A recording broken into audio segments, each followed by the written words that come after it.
Assalamualaikum warahmatullahi wabarakatuh. A'udzu billahi minasyaitonir rajim. Bismillahirrahmanirrahim. Alhamdulillahilladzi ja'ala syahru Ramadan syahrus siyam wa syahrul qiyam. Asyhadu an la ilaha illallah wahdahu la syarikalah al-malikul haqqul mubin.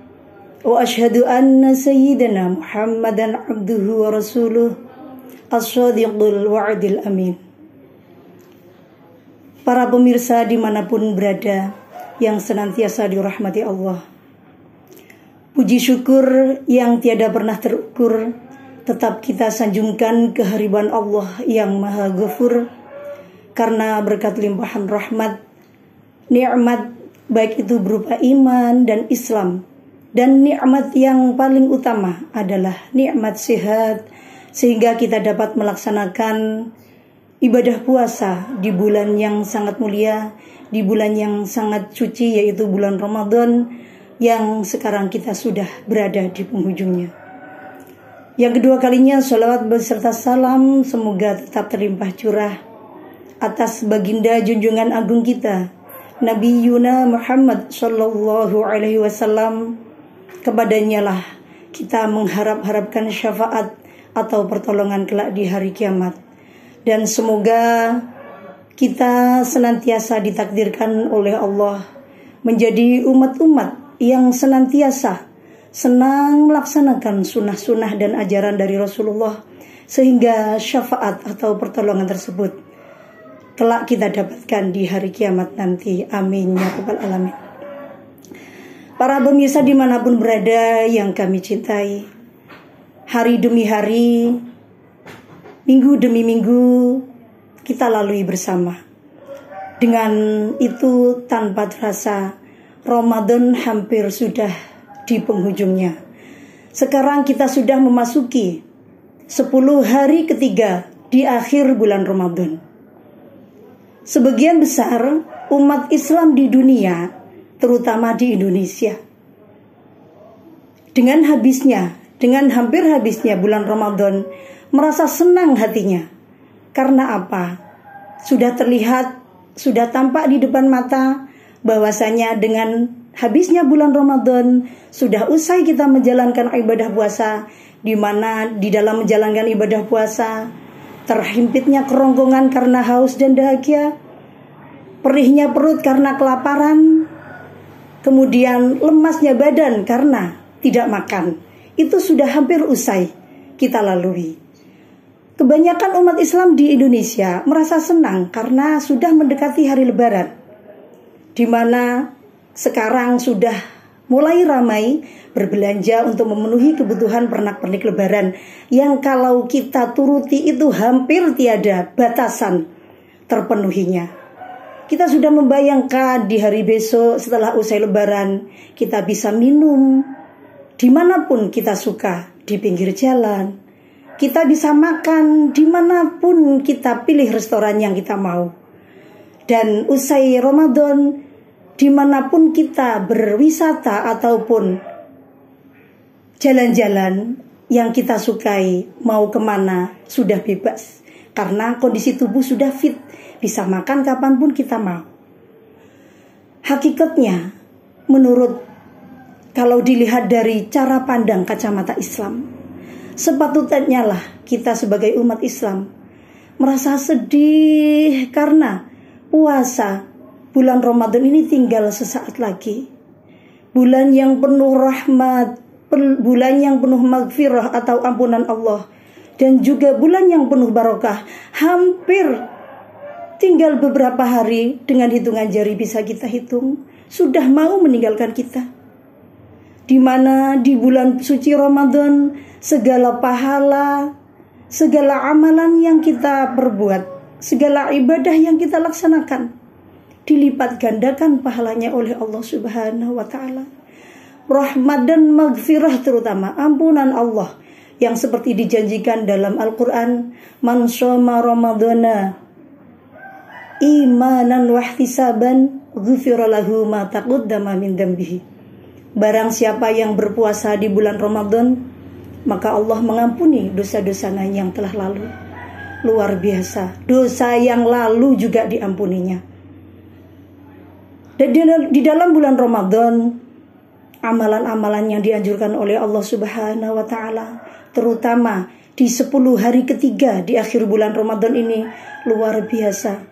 Mari kita bersama-sama untuk mengisi 10 hari ketiga di bulan Ramadan ini dengan amalan ibadah, memperbanyak istighfar, memperbanyak sholat malamnya, dan juga memperbanyak zikir-zikir. Minimal kita membaca istighfar. Sebenarnya kalau kita mengucapkan zikir itu tidak berat di mulut, akan tetapi selalu lupa diingatan. Apalagi di zaman sekarang adanya media elektronika seperti HP. Nah itu sekarang yang membuat manusia terlena, terbuang waktu sia-sia karena memegang HP. Padahal kalau memegang HP dengan waktu 1 jam itu tidak terasa, justru kita akan membuang waktu ibadah di bulan suci Ramadan. Waktu 1 jam kita buat untuk zikir, minimal beristighfar. Astaghfirullahaladzim, ampuni dosaku ya Allah, Allah yang maha agung. Itu istighfar yang paling pendek. Bisa kita membaca dengan istighfar yang sedang. Astaghfirullahaladzim, alladzi la ilaha illa huwal hayyul qayyum wa atubu ilaih. Apabila kita resapi, kita tulis di dalam hati kita, kita wajibkan untuk diri kita untuk selalu membaca zikir-zikir, zikir apapun itu, ataupun kalimat-kalimat thayyibah yang lain. Yang paling ringan itu Astaghfirullahaladzim. Atau kalau kita suka istighfar yang lebih panjang, bisa kita membaca Sayyidul Istighfar, mohon ampun kepada Allah dengan kalimat yang komplit. Allahumma anta rabbi la ilaha illa anta, Allahumma anta rabbi la ilaha illa anta, khalaqtani wa ana abduka wa ana ala ahdika wa wa'dika mastata'tu, a'udzu bika min syarri ma sana'tu, abu'u laka bi ni'matika 'alayya wa abu'u bi dhanbi faghfirli fa innahu la yaghfiru dzunuba illa anta. Tiada yang memberi pengampunan kecuali Allah Subhanahu wa Ta'ala. Luar biasa. Di bulan suci Ramadan, di 10 hari ketiga di bulan Ramadan ini, mari bersama-sama kita melaksanakan ibadah-ibadah seperti yang diceritakan oleh Sayyidatuna Aisyah radhiyallahu an, bahwasanya Nabi Muhammad Rasulullah sallallahu alaihi wasallam, kebiasaan beliau setiap kali menjumpai 10 hari ketiga di bulan Ramadan itu ada 4 hal yang beliau laksanakan. Yaitu 1, mengencangkan ikat sarung.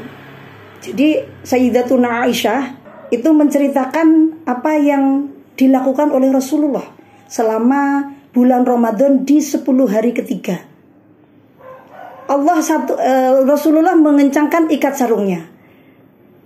Dalam artian para ulama, jumhur para ulama ini mengartikan apa maksud dari mengencangkan ikat sarung, bahwasanya Rasulullah itu memperbanyak ibadah sholatnya. Dan dengan kata lain, sarungnya itu dikencangkan. Sayyidatuna Aisyah memberikan kalimat, Rasulullah yang pertama dilakukan mengencangkan ikat sarungnya. Kemudian yang kedua, menghidupkan malam-malam, yang semestinya Rasulullah itu sholat malamnya hanya beberapa rakaat. Akan tetapi yang dilakukan beliau setiap kali menjumpai 10 hari ketiga di bulan Ramadan, beliau itu malamnya itu dihidupkan seolah-olah menjadi siang untuk beribadah kepada Allah Subhanahu wa Ta'ala. Kemudian hal yang ketiga lagi, membangunkan istri-istri beliau untuk melaksanakan ibadah bersama beliau. Kemudian ada lagi yang keempat, meningkatkan ibadah. Dalam artian Rasulullah di 10 hari ketiga bulan Ramadan itu semuanya dibuat untuk beriktikaf atau berdiam diri di dalam masjid. Beliau bertafakur, membaca aurat-aurat thayyibah, kalimat-kalimat thayyibah kepada Allah Subhanahu wa Ta'ala. Itu yang dilakukan oleh Rasulullah. Untuk itu, mari bersama-sama di dalam penghujung bulan Ramadan yang sudah kita jumpai, hampir dengan hitungan jari sudah kelihatan mata, sudah ada di depan mata. Mari bersama-sama kami mengajak untuk para pemirsa sekalian, kita isi beberapa hari ke depan ini dengan taqarrub ilallah, memperbanyak zikir-zikir. Pegang HP dikurangi, karena kalau kita sudah terlena dengan HP, sudah kita akan rugi. Yang kita tidak terasa, akan tetapi di situ kita memberikan nilai kepada diri kita, orang yang merugi. Karena apa? Hari yang kemarin lebih baik dari hari ke depan. Hari kita sekarang kita isi dengan membaca WhatsApp terus, memposting diri dengan berbagai hal-hal yang dibiasakan, memperlihatkan kehidupannya melalui media. Kalau kehidupan yang baik-baik, oke lah. Kalau makan-makan diposting, apa-apa serba-serbi diposting dan lain sebagainya, sebenarnya itu adalah merugikan diri sendiri. Jadi kita harus bisa menyaring apa sekira hal-hal yang bisa mengutamakan diri kita untuk bisa mendekatkan diri kepada Allah Subhanahu wa Ta'ala. Demikian saja dari kami. Ada kurang lebihnya mohon maaf. Belum tentu kita di bulan Ramadan bisa menjumpai Ramadan tahun ini. Harapan kita semoga oleh Allah Subhanahu wa Ta'ala kita diberikan umur yang panjang, yang barokah. Umur tidak hanya panjang, umur panjang tapi kita berada di tempat tidur saja. Nah, itu apa-apa minta tolong kepada teman. Tidak bisa memberikan kemanfaatan. Itu namanya bukan umur yang barokah. Umur yang barokah, yang bermanfaat, itu umur selama kita masih hidup, selama kita masih bernapas, ini ada kemanfaatan untuk orang lain. Seperti itu. Jadi monggo bersama-sama kita meningkatkan ibadah. Kita isi waktu-waktu dalam kehidupan kita dengan sesuatu yang bernilai ibadah. Walaupun nilai ibadah itu tidak hanya kita mengaji, kita berzikir dan lain sebagainya, tapi nilai ibadah itu, nilai barokah itu apabila ada kemanfaatan untuk orang lain. Seperti itu. Demikian saja, kurang lebihnya mohon maaf. Akhirul kalam, ihdinas syiratal mustaqim. Wassalamualaikum warahmatullahi wabarakatuh.